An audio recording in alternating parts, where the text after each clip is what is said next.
ভারতের ভিসা বন্ধে বাংলাদেশিরা তো বিপদে পড়েছে, কলকাতার ব্যবসায়ীরা আছে সংকটে।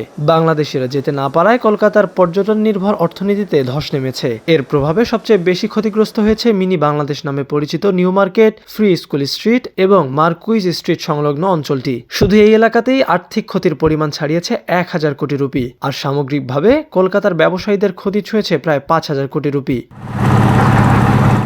তাতেই বাংলাদেশ ও ভারতের মধ্যে ফ্লাইট পরিচালনাকারী এয়ারলাইন্সগুলো চরম ব্যবসায়িক সংকটে পড়ে। শুধু বাংলাদেশই নয়, ভারতের এয়ারলাইন্সগুলো ঢাকার ফ্লাইট অর্ধেকে নামিয়ে আনে। ইউএস বাংলা এয়ারলাইন্স ঢাকা থেকে সীমিত পরিসরে ফ্লাইট পরিচালনা করলেও পর্যাপ্ত যাত্রীর অভাবে প্রায়ই তাদের শিডিউল বাতিল করতে হচ্ছে। অন্যদিকে জাতীয় পতাকাবাহী সংস্থা বিমান বাংলাদেশ এয়ারলাইন্স তাদের ভারতগামী ফ্লাইট প্রায় 60% কমিয়ে এনে নামমাত্র পরিচালনা করছে।